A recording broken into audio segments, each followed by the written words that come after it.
Thank you. Hi, guys. Thank you.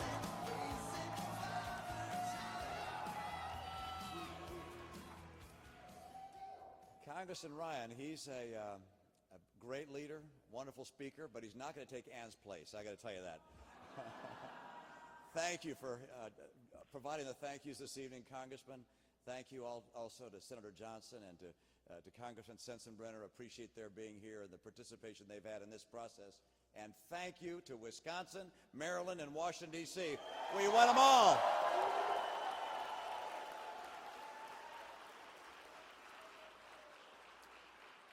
This really has been quite a night.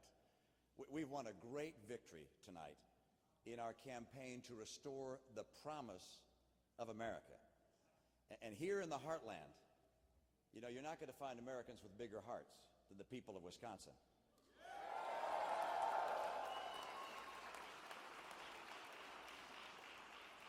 You know, but as I've been traveling across the state, I've visited with far too many whose hearts are filled with anxiety about their future. So many good and decent people seem to be running harder just to stay in place. And for many, no matter how hard they're running, every day it seems to put them a little further behind. It's that way across so much of America, too much of America. Under this president's watch, more Americans have lost their jobs than during any other period since the Depression. Millions have lost their homes. A record number of Americans are now living in poverty. And the most vulnerable are the ones that have been hurt the most. 30% of single moms are now living in poverty. New business startups, and that's normally where we get job growth after a recession. New business startups are down to the lowest level in 30 years. And of course, you know our national debt is at a record high. And when you drive home tonight and you stop by the gas station, just take a look at the prices and then ask yourself, 4 more years of that? I agree. And that's why it's important to understand one extraordinary fact about this election. President Obama thinks he's doing a good job. I'm not kidding. He actually thinks he's doing a great job. He thinks he's doing an historically great job, like Abraham Lincoln and LBJ and FDR. And no, he did not say that on Saturday Night Live, all right? It's enough to make you think that years of flying around in Air Force One, surrounded by an adoring staff of true believers, telling you that you're great and you're doing a great job, it's enough to make you think that you might become a little out of touch with that. And that's what's happened. This campaign is going to deal with many complicated issues. But there is a basic choice that we're going to face. The president has pledged to transform America. And he spent the last 4 years laying the foundation for a new government-centered society. I will spend the next 4 years rebuilding the foundation of an opportunity society led by free people and free enterprises.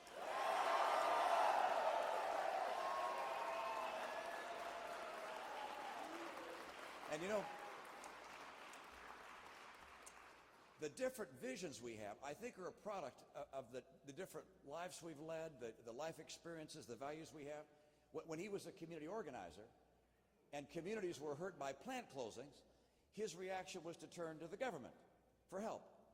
He saw free enterprise as the villain and government as a solution. He never seemed to grasp the very basic point that a plant closes when a business loses money. So today, when the president attacks business and when his policies make it more difficult for business to grow and prosper, he's also attacking the very communities he had wanted to help. Or at least that's how it works when America is working. But under Barack Obama, America hasn't been working. The ironic tragedy is that the community organizer who wanted to help those that were hurt by a plant closing became the president on whose watch more jobs have been lost than any time since the Great Depression. In Barack Obama's government-centered society, the government has to do more because the economy is doomed to do less. Because when you attack business and you vilify success, you're going to have less business and less success.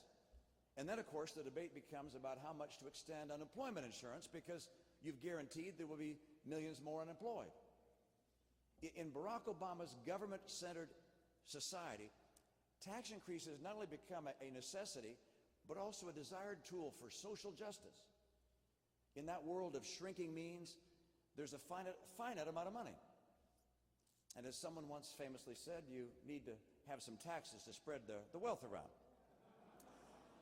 In Barack Obama's government-centered society, government spending always increases because, well, why not?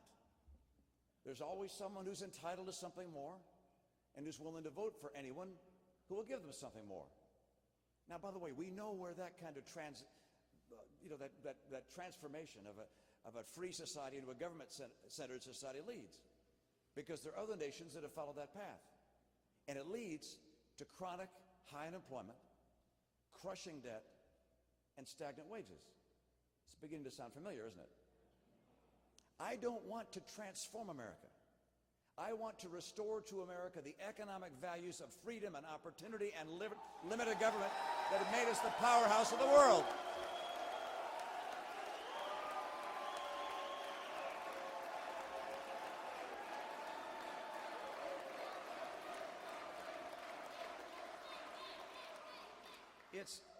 It's opportunity. It's opportunity, not a check from government. It's opportunity that has always driven America and defined us as Americans. Now, I'm not naive enough to believe that free enterprise is the solution to all of our problems. But nor am I naive enough to doubt that it's one of the greatest forces for good this world has ever known. Free enterprise has done more to lift people out of poverty, to help build a strong middle class, to help educate our kids, and to make our lives better than all the programs of government combined.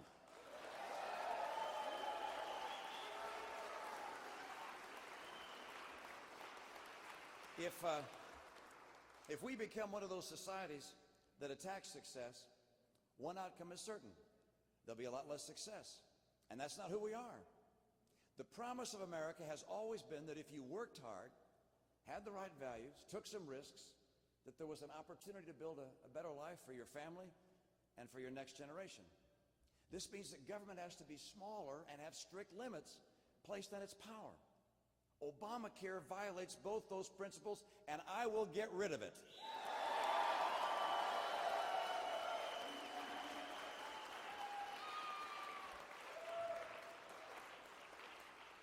Taxes have to be as low as possible and in line with those of the competing nations around the world, designed to foster innovation and growth. That's why I will cut marginal taxes across the board. I want to create good jobs in this country. Let's get the taxes down for employers. Now, we of course understand in a free market that regulations are necessary and critical, but they have to be continuously updated, streamlined, modernized. And regulators have to see their job not just as cracking down on the bad guys, but also as protecting economic freedom and promoting enterprise and fostering job creation. Washington has to become an ally of business, not the opposition of business.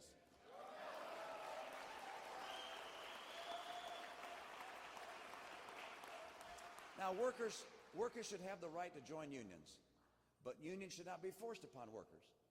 And unions should not have the power to take money out of their members' paychecks to buy the support of politicians that are favored by the union bosses.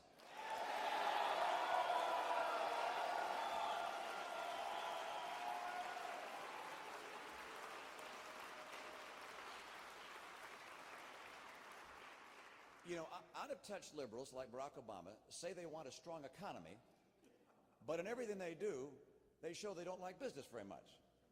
But the economy, of course, is simply the product of all the businesses in the nation added together. So it's a bit like saying you like an omelet, but you don't like eggs. You know, to build a strong economy that provides good jobs and rising wages and that reduces poverty, we have to build successful businesses of every kind imaginable. And President Obama has been attacking successful businesses of every kind imaginable. We've always been a country of dreamers, where dreamers can have dreams, where one dream helps launch another. And if those dreamers are rewarded with prosperity, we view that as a reason that others we've encouraged to dream big as well. Now, these last few years have been difficult, made a lot worse by the mistakes and failures of the president's leadership. But if the hill before us is a little steeper, we've always been a nation of big steppers. In this last year, I've been all over the country, from student unions to kitchen tables, from factory break rooms to boardrooms, and I've heard frustration and anger, but rarely hopelessness. A lot of Americans have given up on the president, but they haven't thought about giving up. Not on themselves, not on each other, and not on America.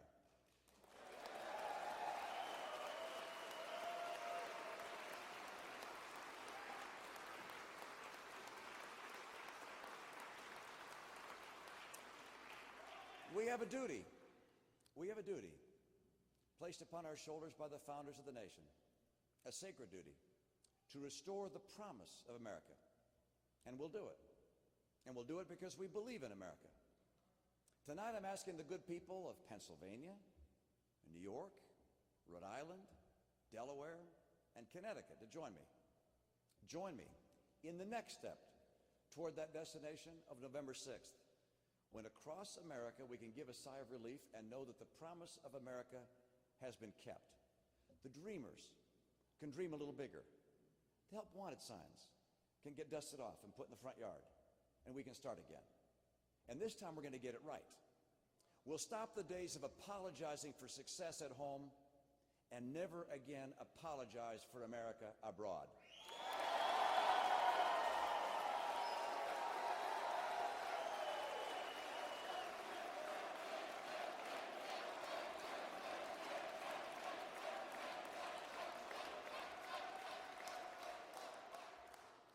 Together we'll build the greatest America we've ever known, where prosperity is grown and shared, not limited and divided. An America that guarantees that ours is the door that innovation and greatness always knocks on first. There was a time not so long ago when each of us could walk a little taller and stand a little straighter because we had a gift that no one else in the world had. We're Americans. That meant something different to each of us, but it meant something special to all of us. We do it without question. So do the people in the rest of the world. Those days are coming back. That's our destiny. So join me. Walk together. Take another step every day until November 6th. We believe in America. We believe in ourselves. Our greatest days are still ahead. We are, after all, Americans. God bless this great country. God bless you. God bless the United States of America. Thanks, you guys. Thanks for the victory in Wisconsin and Maryland and District of Columbia. Thanks, you guys.